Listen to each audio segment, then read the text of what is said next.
ఓం శ్రీ గురుభ్యో నమః. ఓం శ్రీమాత్రే నమః. జూలై నుండి డిసెంబర్ వరకు కూడా మేషాది ద్వాదశ రాశుల వారికి ఈ 6 నెలల పాటు కూడా గ్రహ సంచార వీక్షణం ఏ విధంగా ఉండబోతుంది, వాళ్ళకి వృత్తి, ఉద్యోగ, వ్యాపార, ఆరోగ్య, కోర్టు శుభ కార్యక్రమాలు ఏ విధంగా ఉండబోతున్నాయి, ప్రత్యేకంగా విద్యార్థులకు ఏం జరగబోతుంది, ఇవన్నీ కూడా గోచారరీత్యా చెప్పబడే ఫలితాలు. బర్త్ చార్ట్ కాదు. బర్త్ చార్ట్ అంటే పర్మనెంట్ రిజల్ట్స్. ఈ 6 నెలల పాటు కూడా ఈ గోచారరీత్యా ఏ విధంగా నిర్ణయాలు తీసుకోవాలి, ఎలాంటి జాగ్రత్తలు తీసుకోవాలి, ఎలాంటి నిజాలు తెలుసుకోవాలి. నిజం తెలుసుకుంటేనే జాతకం, నిజం తెలుసుకోకపోతే జాతకం లేదు. ఎక్కడైతే నెగిటివ్ తెలుసుకొని ఆ నెగిటివ్ని మనం పాజిటివ్ చేసుకోవడం ఎలాగా, ఆ నెగిటివ్ని మనం ఓవర్కమ్ చేసుకోవడం ఎలాగా అనేది తెలుసుకుంటేనే మనకు మంచి జరిగే అవకాశాలు ఎక్కువ ఉంటాయి. అంటే అసత్యం ముసుగులో ఉండకూడదు. సత్య దూరం చాలా ఇంపార్టెంట్. ఇక్కడ సత్యం తెలుసుకోవడం చాలా ఇంపార్టెంట్. ఎక్కడైతే నెగిటివ్ ఉంటుందో దాన్ని మనం పాజిటివ్ చేసుకోవడం ఎలాగా అనే విషయాలన్నీ కూడా జాగ్రత్తగా గమనించాలి. బర్త్ చార్ట్కి గోచారానికి లాట్ ఆఫ్ డిఫరెన్స్ ఉంటుంది. పదే పదే నేను ప్రేక్షకులు చెబుతున్నాను, గోచారం వేరు, బర్త్ చార్ట్ వేరు. అదొక సెక్షను, ఇదొక సెక్షను. అది లైఫ్ లాంగ్ ప్రిడిక్షన్, ఇది కొంతవరకు ప్రిడిక్షన్. ఎప్పుడు కూడా గోచారం అనేది 20% రిజల్ట్ ఇస్తుంది. బర్త్ చార్ట్ ఏమిటి అని అంటే లైఫ్ లాంగ్ రిజల్ట్ ఇస్తుంది. ఈ గోచారంలో మనం ఎందుకు చూడాలి 20% రిజల్ట్ అంటే, ఎక్కడ కూడా అవాంతరం జరగకుండా, వచ్చే అదృష్టాన్ని మనం పోగొట్టుకోకుండా, వచ్చే దురదృష్టం అనే దాన్ని దురదృష్టాన్ని తగలకుండా, రాకుండా, ఒకవేళ వస్తే కూడా దానికి ఏం చేయాలనేది, ఎలాంటి నియంత్రణ చేయాలి, ఎలాంటి పరిహారాలు చేయాలి తెలుసుకోవటానికే గోచారం. అందువల్ల ఈ గోచార ఫలితాలు ఈ 6 నెలల పాటు ఏ విధంగా ఉన్నాయో ఒకసారి తెలుసుకుందాం. ఈ 6 నెలల పాటు కూడా గ్రహగమన గతుల్ని మనం చూసుకునేటట్టయితే, సూర్యగ్రహము మిథున రాశి నుంచి మిథునము, కర్కాటకం, సింహం, అలానే కన్య, తుల, వృశ్చికము, ధనస్సు రాశిలో సంచారం చేస్తుంటారు. అంటే మిథున రాశి నుంచి ధనస్సు రాశి వరకు రవి సంచారం. అలానే బుధుడు కూడా మిథున రాశిలో ఉంటాడు జూలైలో. అలానే డిసెంబర్ వరకు కూడా ధనస్సు రాశికి చేరుతాడు. అంటే మిథునం, కర్కాటకం, సింహం, కన్య, తుల, వృశ్చికము, ధనస్సు. అంటే రవి బుధులు ఇద్దరు కూడా మిథునం నుంచి ధనస్సు రాశి వరకు ఉంటారు. అలానే శుక్రుడు వచ్చేటప్పటికల్లా సింహరాశిలో సంచారం చేస్తాడు జూలైలో. సింహం, కన్య, తుల వరకు ఉంటాడు డిసెంబర్లో. అలానే కుజుడు వచ్చేటప్పటికల్లా వృషభం నుంచి సింహం వరకు, అంటే వృషభం, మిథునం, కర్కాటకం, సింహం. రాహు డిసెంబర్ 6వ తారీఖున మారతాడు. కుంభరాశి నుంచి మకర రాశిలోకి సంచారం చేయటం. కేతు వచ్చేటప్పటికల్లా సింహరాశి నుంచి కర్కాటక రాశిలోకి సంచారం చేయటం జరుగుతుంది. శని వచ్చేటప్పటికల్లా శని మీన రాశిలోనే ఉన్నాడు, వక్రగతిలోకి వెళ్ళిపోతాడు. ఎప్పుడు వక్రగతిలోకి వెళ్తాడు? జూలై 27 నుంచి వక్రారంభం ప్రారంభమవుతుంది. ఎప్పటి వరకు ఉంటారు? డిసెంబర్ 11వ తారీఖు వరకు ఉంటాడు. 10వ తారీఖు నైట్ వరకు.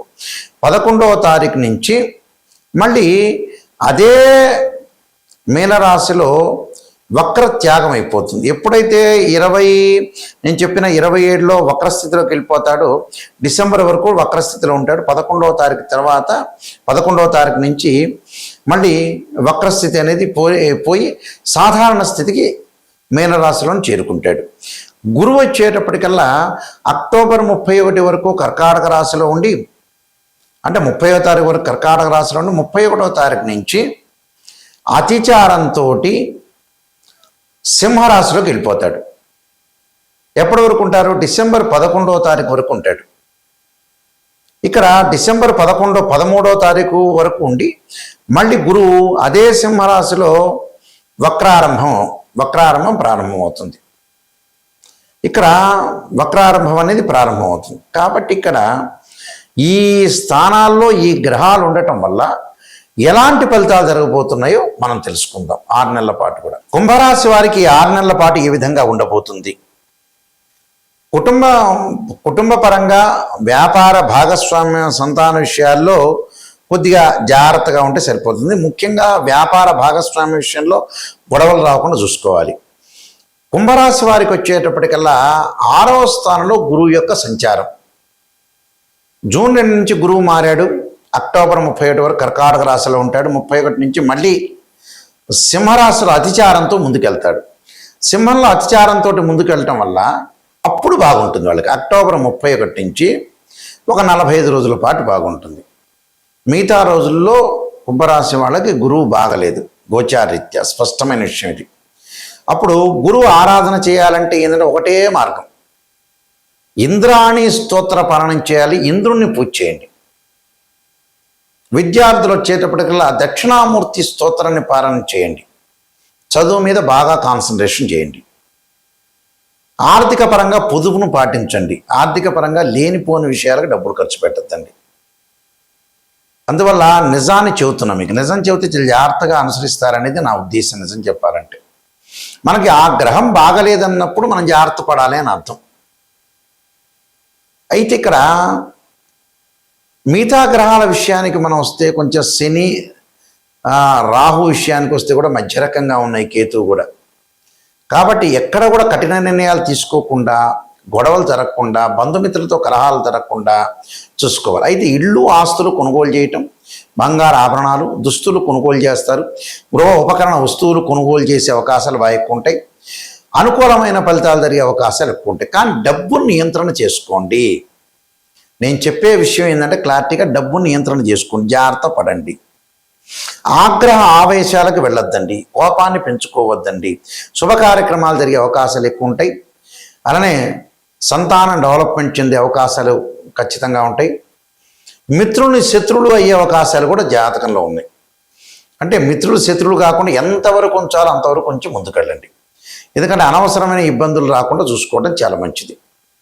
మళ్ళీ అక్టోబర్ 31 నుంచి ఒక 45 రోజుల పాటు బాగుంటుంది. ఉద్యోగంలో ప్రమోషన్లు వస్తాయి. ఆ సమయంలో నూతన వ్యాపారాలు, పెట్టుబడులు పెట్టాలనుకుంటారు. ఆలోచన అసలు మారిపోతుంటుంది.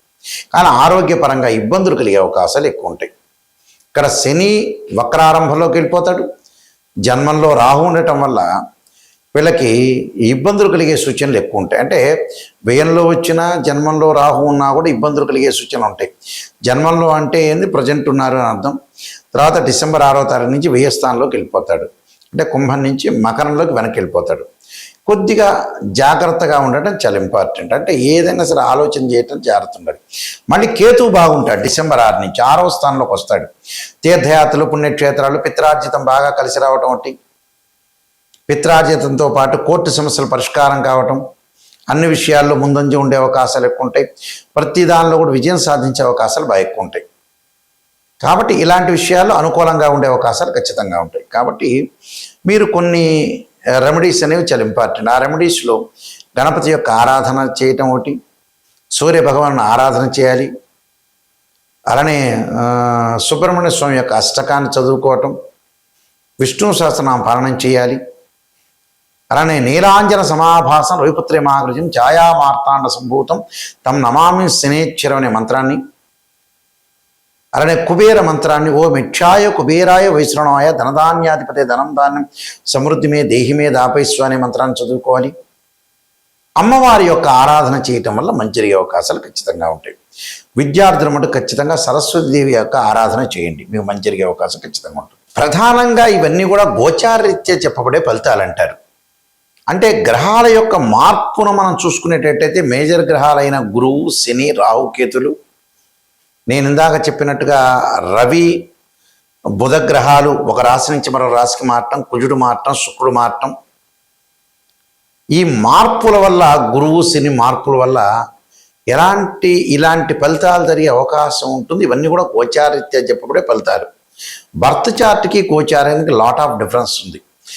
గోచారం అంటే 20% సపోర్ట్, అంటే చెడు జరుగుతుందా మంచి జరుగుతుందా, వృత్తి, ఉద్యోగ, వ్యాపారాలు, ఆరోగ్యము, వివాహము, విద్య, వైద్యము, ఈ విషయాలు ఏ విధంగా ఉండబోతుంది అనేది గోచారపరంగా మనం ఎలాంటి నిర్ణయాలు తీసుకోవాలి, ఎలాంటి నిర్ణయాలు తీసుకోకూడదు, ఎలాంటివి అనుసరించాలి, ఎలాంటివి అనుసరించకూడదు చెప్పబడేవే గోచారం అంటారు.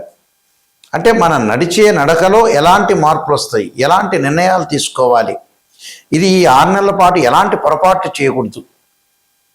అంటే ఈ 6 నెలల పాటు ఇలాంటి చాలా జాగ్రత్తగా చూసుకోండి. ఆరోగ్యం అంటే కొద్దిగా భగవంతుడి యొక్క ఆరాధన చేయాలి, వైద్యుడిని సంప్రదించాలి, జాతకపరంగా ఎలా ఉందో అని చూపించుకోవాలి. బర్త్ చార్ట్ చాలా ఇంపార్టెంట్.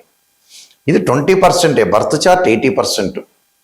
చాలామంది కూడా బర్త్ చార్ట్ పరిశీలన చేసేటప్పుడు కేవలం మాకు గురువు గారండి ఇలా రాశిచక్రం అండి ఈ లగ్నంలో ఇది ఉందని చెబుతారు. అది కాదండి.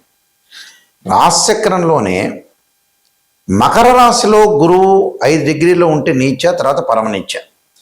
కొన్ని గ్రహాలకు ఉచ్చ నీచ స్థితులు ఉంటాయి. ఎన్ని డిగ్రీల వరకు ఉచ్చ, ఎన్ని డిగ్రీల నీచ, ఏ దృష్టి ఉంది, కేవలం రాశిచక్రమే చూడటం కాదు, 16 డివిజనబుల్ చార్ట్స్ ఉంటాయి. అవన్నీ పరిశీలన చేయాలి. అంటే ఒక అమ్మాయికి కానీ అబ్బాయికి కానీ వివాహం జరగట్లేదంటే రాశిచక్రము, నవాంశము, భావచక్రంలో మధ్యవాన్ని కూడా తీసుకోవాలి. ప్రారంభము, మధ్యము, అంత్యము అంటారు చివరిలోనే. ఎన్ని డిగ్రీల్లో క్యాలిక్యులేషన్ చేయాలి, దశలు ఎలా ఉన్నాయి, అంతర్దశలు ఎలా ఉన్నాయి, ఇవన్నీ చూడాలి. దశలు, అంతర్దశలు, వీలైతే ప్రాణదశలు, ఇవన్నీ కూడా చాలా ఇంపార్టెంట్. ఇవి చూడాలి. ఈ చక్రాలను మ్యాథమెటికల్ క్యాలిక్యులేషన్ వేయాలి. ఇలాంటివన్నీ చూసిన తర్వాతే మనం జాతకాన్ని చెప్పాలి. అలానే ద్వాదశ భావాధిపతులు ఉంటారు. తను భావానికి రవి అని, ద్వితీయ భావానికి గురువు అని, తృతీయ భావానికి కుజుడని, చతుర్థ భావానికి చంద్రుడు బుధుడని, అలా పంచమ భావానికి గురువు అని, షష్టమ భావానికి కుజుడని, ఇలాంటి భావాలన్నీ మనం చూడాలి. భావాధిపతులు, రాస్యాధిపతులు, ఆ గ్రహం ఏ స్థానంలో ఉంది, ఈ మూడింటిని కూడా అనాలిసిస్ చేయాలి. మళ్ళీ దృష్టి, జాతకంలో ఏమైనా కాలసర్పదోషం ఉందా, సర్పదోషం ఉందా, పునర్భవ దోషం ఉందా, మాంగళిక దోషం స్త్రీలకు ఉందా, వివాహపరంగా ఉండే దోషాలు ఏమైనా ఉన్నాయా, ఆరోగ్యపరంగా ఇబ్బందులు ఏ విధంగా ఉండబోతున్నాయి, ఉద్యోగపరంగా రవి ఎక్కడున్నాడు, ఇలాంటి అన్ని గ్రహాలని కూడా అనాలిసిస్ చేయాలండి. అనాలిసిస్ చేయాలంటే ఆస్ట్రాలజీ పరంగా చాలా జాగ్రత్త అనాలిసిస్ చేయాలి. అనాలిసిస్ చేస్తేనే మనకు తెలుస్తుంది యాక్చువల్గా. అయితే మమ్మల్ని అప్రోచ్ అయ్యే వాళ్ళు ఎవరైనా సరే నిజాన్ని తెలుసుకోండి. నిజం అనేది నిప్పు లాంటిది. అంటే ఎక్కడైతే నెగిటివ్ ఉంటుందో దాన్ని మనం పాజిటివ్ చేసుకోవాలి. నా దగ్గరికి వచ్చిన వాళ్ళు ఎవరైతే ఉన్నారో, ఎవరైతే వస్తారో వాళ్ళందరికీ కూడా, మీకు ప్రేక్షకులందరికీ కూడా ఒక ముఖ్య గమనిక, అందరూ కూడా వాయిస్ రికార్డింగ్ పెట్టుకోండి. నేను చెప్పేది వాయిస్ ఎందుకు రికార్డింగ్ పెట్టుకోమంటున్నా అంటే మళ్ళీ రిపీట్ వినే అవకాశం ఖచ్చితంగా ఉంటుంది. అది నేను నెగిటివ్ చెబుతున్నానా పాజిటివ్ చెబుతున్నా తెలుసుకోండి. కానీ ఖచ్చితంగా నెగిటివ్ తెలుసుకోవాల్సిందే. పాజిటివ్ తెలుసుకునేటట్టయితే మీకే తెలుస్తుంది జాతకం, మా కన్సల్టింగ్ ఫీజు ఇవ్వక్కర్లా. నెగిటివ్ గురించే రాబోయే రోజుల్లో వృత్తి, ఉద్యోగ, వ్యాపారాలు ఎలా ఉండబోతున్నాయి, ఆరోగ్యపరంగా నిజం తెలుసుకోవాలి, ఉద్యోగపరంగా నిజం తెలుసుకోవాలి, వ్యాపారపరంగా నిజం తెలుసుకోవాలి, వివాహపరంగా కూడా నిజం తెలుసుకోవాలి. నిజం తెలుసుకోలేదనుకోండి మనం మోసం చేసుకునే వ్యక్తులం అవుతాం. అంటే స్వయంకృత అపరాధం. మనం మోసం చేసుకొని మనం బ్లేమ్ చేసుకున్నట్టు అవుతాం. నిజాన్ని తెలుసుకోవాలి. సత్యదూరం అంటారు చూసారా, అలా నిజాన్ని తెలుసుకొని మనం ముందుకెళ్తే మన జీవితం లైఫ్ బాగున్నట్టే. ఎక్కడైతే నెగిటివ్ ఉంటుందో దాన్ని పాజిటివ్ చేసుకుని ముందుకెళ్తే మనకు మంచి జరిగినట్టే. అందువల్ల ఇన్ని డివిజనబుల్ చార్ట్స్ చూడాలి. కేవలం రాశిచక్రంతో తెలియదు. రాశిచక్రంలో లేని నవాంశంలో తెలియవచ్చు, నవాంశంలో తెలియవచ్చు. అలానే వృత్తిరీత్యా మనం ఎలా తెలుసుకోవాలి, రాశిచక్రము, దశమాంశము, భావచక్రం, దశలో అంతర్దశలు. సంతానపరంగా ఎలా తెలుసుకోవాలి, రాశిచక్రం, సప్తమాంశం, భావచక్రం, దశలో అంతర్దశలు. ఈ మోడల్లో మనం అనాలిసిస్ చేయాలి. ఈ మోడల్లో దశలు, అంతర్దశలు, ఒక్కొక్క లగ్నానికి మంచి దశలు ఉంటాయి, చెడ్డ దశలు ఉంటాయి. ఏ దశలు కలిసి వస్తాయి, ఏ అంతర్దశలు కలిసి వస్తాయి అనేది కంప్లీట్గా ఆస్ట్రాలజీ పరంగా అనాలిసిస్ చేయాలి. చాలామంది కూడా కంప్లీట్గా అనాలిసిస్ చేయకుండా ఏదో గొప్పలు చెప్పడం. ఒక్కటి గుర్తుపెట్టుకోండి, ఫేక్ అనేది గమనించండి. ఇప్పుడు చెబుతున్నారు ఉదాహరణకి, ఈశాన్యంలో ఉప్పు దీపం పెట్టండి, ఆ ఉప్పు దీపంతో కోటీశ్వరులు అవుతారట. ఎంతమంది ఉప్పు దీపాలు పెట్టారు, ఎంతమంది ఉప్పు దీపం పెట్టిన అన్ని నగరాల్లో అందరూ కోటీశ్వరులు అయ్యారా? అది రాంగ్ సంబంధించినవి. అంటే రాంగ్ రెమెడీస్ అని అర్థం. అలా కాదు, జాతకంలో నిజాన్ని తెలుసుకోవాలి. ఒకడేమో ఎలా చెబుతున్నాడంటే చూడండి, కొంతమంది ఎలా చెబుతున్నారు ఆస్ట్రాలజర్స్ కూడా, వాళ్ళు నిజమైన ఆస్ట్రాలజర్స్ కాదు. నిమ్మకాయ కోయండి, దాని మీద ఉప్పు వేయండి, కుంకుమ వేయండి, ఎదుటి మీ ఎదురు మీ ఇల్లు ఉంటుంది వాళ్ళ దగ్గర పెట్టండి అంటాడు. వాడి డబ్బు వచ్చితే వీళ్ళకి చేరుతుందట. చూడండి ఎంత విచిత్రమైన రెమెడీస్ చెప్తున్నారు. అవి కాదు. ఎప్పుడైనా సరే రెమెడీస్ అనేవి వేరే ఉంటాయి. అది మంత్రశాస్త్రంలో ఉంటుంది. వేదం ఏం చెప్పింది? యజ్ఞ యాగాది క్రతువులు అభిషేకాలని చెప్పింది. లేదా ఆ మంత్రాన్ని చదువుకోవటం ఇంట్లో మీరు భగవంతుడి యొక్క మంత్రాన్ని స్తోత్రాన్ని పాలన చేసుకోవటం, ఇలాంటి మంత్రాలు చదువుకుంటే చాలా మంచిది. అందువల్ల ఇవన్నీ గమనించండి. ఎవరెవరిని చెబుతున్నారు? ఆస్ట్రాలజీ పరంగా మ్యాథమెటికల్ క్యాలిక్యులేషన్ మోస్ట్ ఇంపార్టెంట్. మేము వంశపారంపర్యంగా చెప్పే వ్యక్తులం. నేను 15 బుక్స్ రాశాను. కాలసర్పయోగము, కాలసర్పయోగ చంద్రిక, రాహుకేతులు, ఛాయాగ్రహాలు, స్వప్నశాస్త్రం, బృహత్పరిహార సింధు, అలానే జాతక చంద్రిక, వివాహ మార్తాండము, స్వప్నశాస్త్రము, పుత్ర గణపతి వ్రతము, ఇలాంటి నెంబర్ ఆఫ్ ఆస్ట్రాలజీ, అలానే prediction of astrology, transit of planets, ఇలాంటి నెంబర్ ఆఫ్ బుక్స్ రాశాయి. అలానే నవగ్రహ దోషాలు పోవడానికి ద్వాదశ మహావిద్యల యొక్క సూత్ర పరణాలు, ఇవి మా దగ్గర దొరుకుతాయి. ఇవన్నీ కూడా మోహన్ పబ్లికేషన్ వారు రాజమండ్రి వాళ్ళు ప్రింట్ చేశారు. వాళ్ళ దగ్గర అయినా మేము పుస్తకాలు తీసుకోవచ్చు. రాజమండ్రిలో కోటగుమ్మంలో మోహన్ పబ్లికేషన్ అతి పెద్ద పబ్లికేషన్ ఉంది. వాళ్ళ దగ్గర కూడా మీరు మా బుక్స్ దొరుకుతాయి. కాబట్టి మా వెబ్సైట్ www.nayakanti.com, www.nayakanti.in చూడండి. నిజాన్ని తెలుసుకునే వాళ్ళు మాత్రమే మాకు ఫోన్ చేయండి. నిజం తెలుసుకున్నారనుకోండి మీకు మంచి జరిగే అవకాశం ఉంటుంది. నా ద్వారా, నాయకంటి గారి ద్వారా 10 మంది బాగుపడితే కూడా అయ్యో వీళ్ళు నా ద్వారా బాగుపడ్డారని మాకు కూడా సంతృప్తి అవుతుంది. ఎందుకంటే మనిషి బతికేది లేదు, ఉండేది లేదు. ఏ రోజైనా కూడా బ్యాగ్ సర్దుకొని వెళ్ళిపోవటమే. 55 ఏళ్ళు 60 ఏళ్ళు రాగానే మనిషి ఉండేది ఏం లేదు. మనకి ఎప్పుడూ మనం ఎవరికి కూడా పాపం చేయకూడదు, ఎవరికి నష్టం చేయకూడదు. కర్మ ఫలితం అంతా కూడా అనుభవించే అవకాశం ఉంటుంది. కాబట్టి జాగ్రత్తగా మనం ప్రతి వాళ్ళని మంచిగా చూడాలి, మనం మంచి మార్గంలో నడవాలి, మనం మంచి నిర్ణయాలు తీసుకోవాలి, భగవంతుడి యొక్క ఆరాధన చేయాలి, గురువుని గౌరవించాలి. ఇది చాలా ఇంపార్టెంట్. అదే చాలామంది కూడా చదువుకున్నా కూడా బ్రెయిన్ మెచ్యూరిటీ వాల్యూస్ పెరగదు. చూడండి, చాలామంది కూడా రకరకాలుగా పెరగకుండా ఉండేవాళ్ళు చాలామంది ఉన్నారు. అందువల్ల బ్రెయిన్ అనేది పెంచుకోవాలి.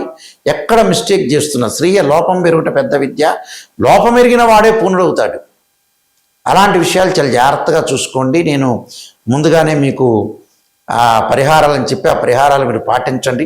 పాటిస్తే మంచి జరుగుతుంది. ఏదన్నా ఫోన్ చేయాలంటే స్క్రీన్ మీద స్క్రోలింగ్ అవుతున్న నెంబర్ ఉంటుంది. ఆ నెంబర్ డైరెక్ట్ నా దగ్గరికి వచ్చేస్తుంది.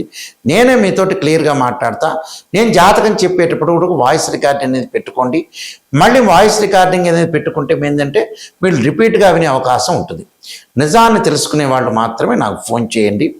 మీ అందరికీ కూడా పరమేశ్వరుడి యొక్క కరుణాకటాక్షం ఉండాలని ఆశిస్తూ సర్వే జనా సుఖినో భవంతు.